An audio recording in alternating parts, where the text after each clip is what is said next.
Salut, comment ça va? Ça va ou ça va pas? On va dire que ça va, donc ça va. Bonjour, donc ceci est la première vidéo de type vidéo, voilà. Première vidéo de ma chaîne qui en gros va parler de jeux vidéo et de films. En fait, je vais faire des présentations de jeux vidéo, des critiques de jeux vidéo ou des présentations de films et des critiques de films. D'ailleurs, petite parenthèse, je jouerai pas aux jeux vidéo, juste présenter et critiquer. Parce que j'adore passer ma vie à critiquer les choses, les gens, je déteste tout le monde, absolument tout le monde. Voilà, voilà. Donc, en fait,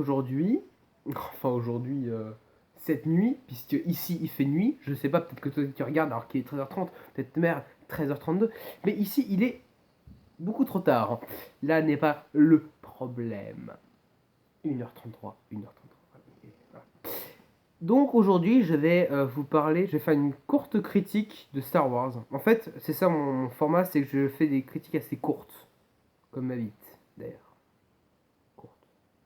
T'as compris ou pas? Donc en fait, je vais m'intéresser à certains points du film, c'est-à-dire pas tous. Et aujourd'hui, je vais vous parler de Star Wars 7. Hein. Voilà, on part sur de l'originalité, vraiment un film que personne n'a critiqué sur YouTube. Aucun YouTuber ne l'a critiqué pour le moment, c'est pour ça que je tenais absolument à le faire. Je m'en mal, je sais. Donc, voilà. Je vais vous parler des nouveaux personnages, en fait, uniquement. Alors, les nouveaux personnages qui n'étaient pas là dans les trilogies précédentes, donc c'est Rey, Finn, Kylo Ren, Snoke, Phasma, Poe Dameron. C'est sûr que il y a un peu plus glamour comme blaze. Et il y a BB8 là, BB8, je sais pas comment vous voulez que je prononce ce truc. Et je sais que j'en ai oublié un. Ah oui, General Hux. Voilà. Donc ça fait 8 gens. C'est quand même déjà pas mal. Voilà. Rey. Voilà. Alors déjà, faut savoir que l'actrice a 23 ans, ultra jeune. Elle a été payée autant que l'acteur de Luke qui passe que 20 secondes. Elle joue 2 heures, il joue 20 secondes. Ils sont payés de la même manière. Même prix. On appelle ça se faire niquer. Vraiment, vraiment profond. Voilà, donc, alors, en fait, je pense que le réalisateur a voulu faire un nom vraiment avec Rey, un symbole de la féminité et de la puissance de la féminité parce que c'est une meuf qui a une personnalité ultra forte et qui n'a pas besoin d'aide pour survivre ou peu d'aide. Et voilà, donc ça donne un symbole assez fort de la femme et c'est assez intéressant d'ailleurs. Donc on découvre qu'elle est Jedi, donc on en attend sûrement plus pour le 8, Star Wars 8, qui sortira en 2019. C'est-à-dire qu'on va attendre 2 ans comme des cons. 2 ans, t'imagines 2 ans. Déjà que la bande-annonce est sortie 1 an avant le film, on a attendu 1 an comme des cons là.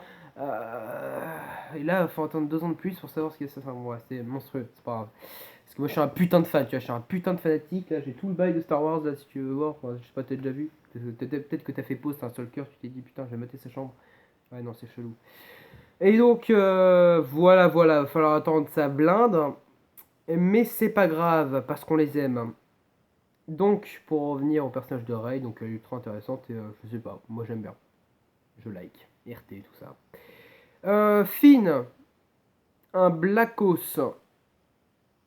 Encore un signe de antiracisme, antisexisme, tout ça. C'est assez intéressant, pourquoi pas, après tout, ça peut pas faire de mal, je veux dire. Il est assez charismatique, assez attachant, on l'aime bien. Et pourquoi est-ce qu'un clone, il a changé de personnalité comme ça? Je suis un peu chelou, peut-être qu'il veut ça va s'éclaircir là-dessus, je sais pas. Mais bon, après tout, pourquoi pas? Voilà. Kylo Ren. Alors là, il y a deux écoles. Il y a ceux qui pensent que c'est un une bonne grosse tapette, tu vois, un bon gros Babtou fragile, bien comme il faut. Et un autre qui pense que c'est un mec méga badass. Alors personnellement, je suis entre les deux. D'un côté, il a un côté Babtou et un côté badass. Le côté Babtou est justifié par le fait qu'il est déchiré entre la force et le côté obscur, c'est ma théorie, hein. Et le côté badass parce qu'il est badass. En plus, il réussit à tuer son père, donc c'est pas autant une tapette qu'on le dit. Oula, c'était bizarre comme phrase, mais c'est pas grave. Et je pense qu'il va faire ses preuves, honnêtement. Et de toute façon, on l'aime bien. Bah, moi, je le trouve stylé. Et je trouve son sabre stylé. Oui, je fais partie de ces gens qui trouvent ce sabre avec les deux petites bites sur le côté stylé. Oui, bah, t'es pas d'accord, hein. Tu me mets en commentaire, je suis pas d'accord. Bah, voilà, fais comme tu veux, hein. Après, tu peux éventuellement aller te faire un chinois. Manger un chinois. Enfin, manger chinois, manger une pasta box, enfin, un truc comme ça, un autre truc chinois, tu vois. Oula, je crois que tu m'as pas suivi. C'est pas grave. Passons. On a déjà 3. Le robot, BB-8. Les deux gougoules, là, le gougoule. Alors là, c'est vraiment un chef-d'œuvre. Ils ont vraiment. Bon, déjà, c'était un personnage très comique, R2. Et là, ils ont reproduit plus ou moins dans BB-8 un truc similaire. Mais quand même, qui a son propre truc à lui. Tu vois, c'est pas vraiment une copie de R2 non plus. Et qui est vraiment énorme. Il y a des scènes avec lui qui sont juste épiques. Enfin, c'est vraiment un super personnage. Genre, hein. Tu vois, c'est le premier, c'est le personnage auquel tu t'attaches le plus dès le début, tu vois. Et je sais pas, moi j'ai beaucoup aimé. Surtout le passage où il tend une sorte de petit briquet pour faire un pouce comme ça avec Finn. Ça, c'est énorme cette scène. Enfin, vraiment super personnage. Réussi les mecs, bravo. Ah ouais, ouais, ah ouais, ouais, ah ouais, ouais, ah ouais, ouais, c'est réussi, ah ouais, ouais. Voilà, voilà. Ensuite, Snoke, le grand méchant chauve qui fait 10 mètres de haut. Qui fait 10 mètres de haut, c'est quoi ces conneries? Heureusement que c'est un putain d'hologramme le bail, hein, parce que s'il fait 10 mètres de haut, moi j'accepte pas, c'est mort. Hein. 10 mètres de haut? Non mais attends, un méchant qui fait. C'est de la merde, hein, faut qu'il fasse une taille normale, wesh. Attends, 10 mètres de haut, bordel. Wow, il s'est passé quoi là ça... Wouhou. Sucer des queues? Oula, ok, c'est un cas rapport, d'accord, mais c'est chelou quand même, non? Moi je trouve ça chelou. Ah, j'espère qu'il fait pas vraiment cette taille en vrai, parce que sinon c'est nul. Après, chacun ses goûts, hein, voilà, on va pas épiloguer là-dessus. Poe Dameron. Alors, c'est un pilote de la résistance qui a la réputation d'être le meilleur pilote de la résistance, justement. Et encore une fois, enfin pas encore une fois, non. Je pense qu'il doit vraiment faire ses preuves dans le 8. Parce que dans le 7, c'est pas qu'il sert à rien, je vais pas dire ça, mais disons que il est beaucoup mis en valeur, alors que son utilité est pas non plus ultra giga supra méga importante. Tu m'as compris. Disons que vu la réputation qu'on lui donne, on en attendait plus. Et je pense qu'il nous en donnera plus dans le 8. Honnêtement, hein, je pense que c'est ça. Mais sinon, c'est un passage ultra intéressant et il est très stylé. Enfin, voilà. D'ailleurs, cet acteur, l'acteur s'appelle Oscar Isaac. Il avait joué dans un film Glow que j'avais vu avec mon daron qui s'appelait Inside Llewyn Davis. Et dans ce film, il avait une barbe. Et je le trouvais plus stylé que la barbe. Bon. Oui, bah je raconte ma vie, hein, mais c'est un peu le principe. Voilà. Ensuite, Phasma, Capitaine Phasma. Elle, c'est une clone, hein, et qui est censée remplacer plus ou moins le rôle de Boba Fett et de Jango Fett. Hein. Big up à mon pote au casque.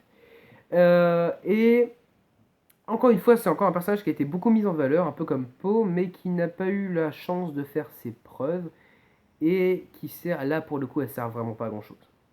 Et c'est dommage, hein, parce c'est assez intéressant, et c'est un personnage intéressant, je pense, et ils n'ont pas fait grand chose autour d'elle. J'espère que ça sera plus le cas dans le 8.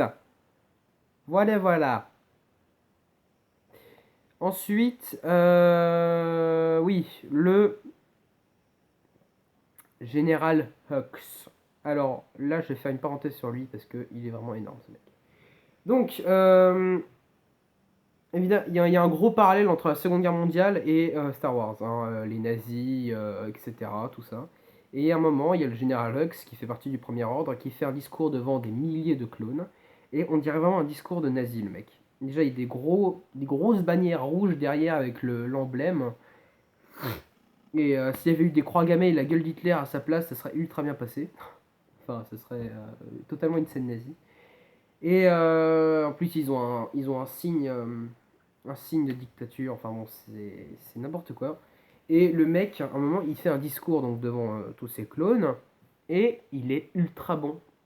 Il hurle comme un dingue. Il hurle son discours. Il est complètement fou, le mec. Ah bah, il s'époumonne. Vraiment, la scène est juste. Je trouve que c'est une des meilleures scènes du film. Elle est inutile, mais c'est une des meilleures scènes du film. Ouais, moi, elle me fait triper. C'est un truc de malade. Et le mec, vraiment, il s'époumonne, il est en pleine extase, il hurle comme un fou, ça se voit, on voit vraiment qu'il est fou le mec. Et je sais pas pourquoi son jeu d'acteur m'avait vraiment choqué, enfin, choqué positivement. Et je suis content parce qu'il est pas mort dans le 7, et donc c'est-à-dire qu'il va réapparaître dans le 8, et ouais, je l'avais grave kiffé ce mec. Même s'il est complètement taré. Bon, il y a encore d'autres personnages nouveaux, comme il y a Maskatana, là, la petite qui avait qui est vieille d'un millénaire. Ça aussi, c'est un peu étrange. Elle connaît la force, mais elle n'est pas Jedi. Enfin, deux, trois trucs comme ça.